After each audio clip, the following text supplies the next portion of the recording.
Good day, people. Good day. Good day.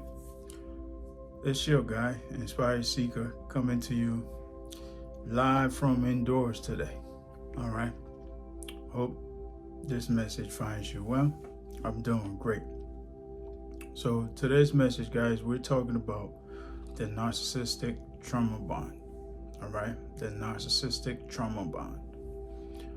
And let's begin with what a trauma bond is. Okay. A trauma bond, guys, happens when the victim of abuse develops a strong emotional connection to their abuser, in this case the narcissist, during the cycle of abuse. Okay. Now, you guys have heard me talk about the narcissist push and pull game, right? That's the cycle of abuse. That push and pull. They love you, then they hate your guts, and they push you away. Then the minute you go away, they pull you back in, and all of that, all right? The trauma bond is similar to the Stockholm Syndrome, which is when the victim falls in love with their abuser, okay? The Stockholm Syndrome, when the victim falls in love with their abuser, all right? Trauma bond is an emotional connection that gets developed in the midst of the abuse, all right? Now, for those of us who are not familiar with the cycle of abuse,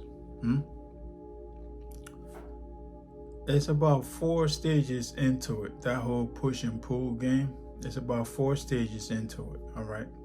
The initial stage, excuse me, of this cycle is what I call the brewing stage, okay? The brewing, where you feel like something is bubbling, all right? Something is bubbling to the surface, right? This is when things are starting to heat up, essentially, okay? Things are starting to heat up. You feel like something may happen, okay? Either you being provoked or something is happening that may lead to an abuse of some sort, all right? So the next phase is the actual abuse, right? Now this could be physical, verbal, even sexual, all right? That's the actual abuse, when the actual abuse takes place, all right? And the next phase is where they reconcile with you, okay? The third phase, where they reconcile with you. This is where they may become apologetic, right? They may apologize to you and love bomb you right after that, okay? Or they may use their charm and their charisma to convince you that you're the best thing that ever happened to them, and that if you leave them, you know, they'll die without you or something crazy like that, right? But then they follow this up with love bombing. Or they may also gaslight you at this stage here, all right? They may flip the script and say it was all your fault, right? The entire situation, why the abuse happened, was all your fault, right? So this is the reconciliation phase, which is like the third phase in the cycle of abuse, that whole push and pull, all right? And then following that will be the normalcy, right? The calm, okay? The normalcy, where everything goes back to normal, all right? But only in a toxic relationship or in an abusive relationship, this only stays normal for a very short period, okay? Because the cycle is going to repeat itself, all right? Being that there's an abusive relationship, or you dealing with an abusive individual, the cycle will repeat itself, because they're going to turn right back around and do the same thing that they said they wouldn't do again, okay? So the trauma bond now gets created, okay, in this cycle, all right? As this pattern continues to happen, okay, this cycle and this pattern continues to happen, the trauma bond gets created at some point as this cycle continues, okay? So again, it's the brewing phase, then the actual abuse, then there's reconciliation, and then there's the normalcy, all right? and the cycle will repeat itself over and over and over and over. All right. Now, somewhere in the mix of all of that, right? Somewhere in the mix of that repetition, the trauma bond will be created. Okay. So we know what the trauma bond is now. We know what the cycle of abuse is. And we also touched a bit on the Stockholm Syndrome. All right. This is very similar to the trauma bond, guys. All right. Very, very similar to the trauma bond. Okay. But the only difference in the Stockholm Syndrome is that the victim may do that because they may see that as their only chance of surviving. Okay. They may see that falling for their abuser may be their only way of surviving. All right. But that's life and death type situations. All right. Now let's go. I think I've got about 5 or 6 signs that you may be in a trauma bonding situation. Okay. Now, before we go to that part, guys, the mistake that a lot of us make is that we tend to mistaken trauma bonding with love. Okay. With real love. Guys, if you are engaged with a toxic individual, if you're engaged with a narcissist, guys, there's no such thing as love. Okay? Again, there's no such thing as love. To the narcissist, it's only supply, guys. Okay? It's only supply. They don't know what real love is, but they know what supply is. Okay? And this supply could be, whatever supply that you provide them. It could be finances, it could be housing, it could be food, it could be emotional admiration, it could be a lot of things. All right, so it's only supply. All right, when it comes to toxic individuals or narcissistic people. All right, there's no such thing as true love. So they may trauma bond you, and you may be so far gone in the clouds that you may actually confuse that as love. All right, only to find out in the end that it's not real love. It's only a trauma bond. All right, so now that we got that part of the way, guys, let's go into these 5 or 6 signs that you may be in a trauma bond type situation. All right, so the sign number 1 is that you're not being yourself around them. Again, you're not being yourself around them. All right. You're walking on eggshells around them out of fear of upsetting them. You're not being yourself. You're afraid to be yourself, or you don't want to be yourself because you know that being yourself upsets them. Okay. Or even you're afraid to be yourself because there may be consequences. All right. So if you find yourself in this type of situation, guys, then you are in a trauma bond situation. All right. Keep your eyes peeled. Okay. The second sign that you may be in a trauma bond situation is what I call blind empathy.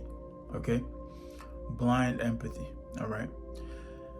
This is where you are clearly aware that they're abusing you. Okay, you are clearly aware that you're being abused. It's clear as day. All right, that you're being abused, but you feel so deeply for them that you are actually afraid to leave them because you feel like if you leave them, they may hurt themselves or something bad may happen to them if you do. Okay, so that's what I call blind empathy. All right, because while you sacrificing here now, all right, you're making a big sacrifice here. All right, and this toxic individual is only going to take advantage of that empathy. All right, so guys, you have to choose yourself. Okay, when it's clear as day that an individual is abusing you and that there's no way they're gonna improve, guys, you have to choose yourself. All right, don't fall into this blind empathy and feel for them, or feel what may happen to their well-being, or what may happen to them should you leave them. Okay, they may suffer should you leave them. All right, that's why it's called blind empathy, because you're empathizing with them at the cost of your own self. Okay, you are doing something that you're not supposed to be doing, essentially. Right, you're supposed to be looking out for yourself, but now you're sacrificing your well-being for them.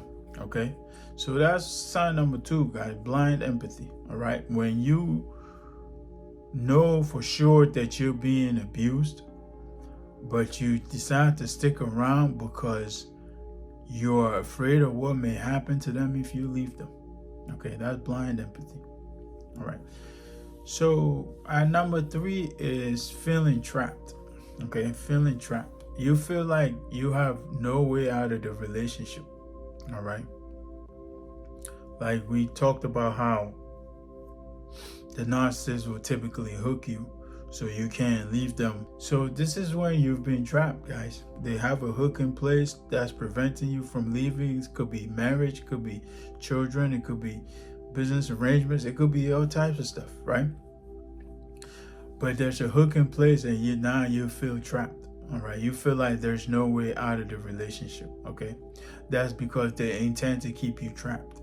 Okay, so they can abuse you. All right, they intend to keep you stuck to them. All right, they intend to keep you trapped. All right, so they can abuse you. So that's why they're not giving you an outlet for you to be able to go or do what you need to do for yourself. All right, so that's number 3, guys. Feeling trapped. All right, number 4 is when you're feeling alone in the relationship. Okay, when you're feeling alone in a relationship. Now, I'm not talking about feeling a sense of disconnection. All right, I'm talking about feeling alone in the sense of you feel like you're carrying the entire weight in the relationship.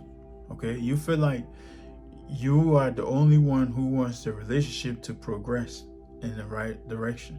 Okay, feel like you're the only one making sacrifices for the relationship. Okay, you feel like you're the only one who are carrying the entire burden of that relationship. Okay, you are the only one putting in everything, essentially. Okay, when this happens, guys, you are definitely in a trauma bond situation, because as we discussed in the previous video, a relationship is supposed to be what? A ship, right? That's why it's called ship. Okay, relationship. All right, ship supposed to carry you somewhere. All right, one person here brings what they bring to the table, another person bring what they bring to the table. You put the two together and you build with them. All right, but what if it's one-sided? What if it's a one-way transaction? What if it's a one-way street here? Okay, that's what I mean when you feeling alone in the relationship. Okay, because it has gotten to the point where you feel like you're the only one doing everything all by yourself. All right, for the betterment of that relationship. All right, when you find yourself in this type of situation, guys, you've probably been trauma bonded already.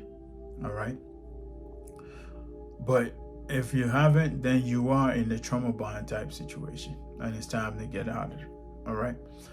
And the last and final sign, guys, is that your friends and family, okay, the individuals around you have raised their concerns. Okay, they've probably witnessed some incidents, or they've probably witnessed some exchange between you and your partner. All right, or between you and your abuser. Okay, they've probably witnessed something transpire between the two of you, and they've raised their concerns. All right, they've brought it to your attention that what's happening in your relationship is not good. Okay, and that you need to do something about it. All right, so that's sign number 5, guys, when friends and family express their concerns. Okay, that's sign number 5, when friends and family express their concerns about your relationship. All right, and I believe there was a 6th one, which is gaslighting. All right, gaslighting, guys, it's simple. We talked about gaslighting before, but it's simple when the toxic individual offends you and then flips the script to insult your intelligence, because they get you to think that what actually happened is not what happened, that something else happened, and that you're reading the situation wrong. Okay? So they kind of flip it and put the blame back on you. Okay? That maybe you're overreacting, or maybe you are misreading the situation. All right? So that's another sign that you're in a trauma bond situation, guys. All right? We talked about trauma bonding, what it is. We touched on the Stockholm Syndrome. All right? We also talked about the abusive cycle. All right? And we've gone over 5 or 6 signs that you may be in a trauma bond situation. So I hope I made it clear enough, guys. If you have anything to add, or if you feel like I missed anything, by all means, use the comment section to chip in your thoughts. All right? Other than that, guys, if you enjoyed the video, drop us a like. Take a moment to subscribe if you're new, and share your thoughts in the comments. Also share with loved ones, so we can get these messages out to the people who need to hear them the most. All right, we're dedicated to uploading every single day. Okay, so let me leave it here, guys. Until next time, peace, love, and more life.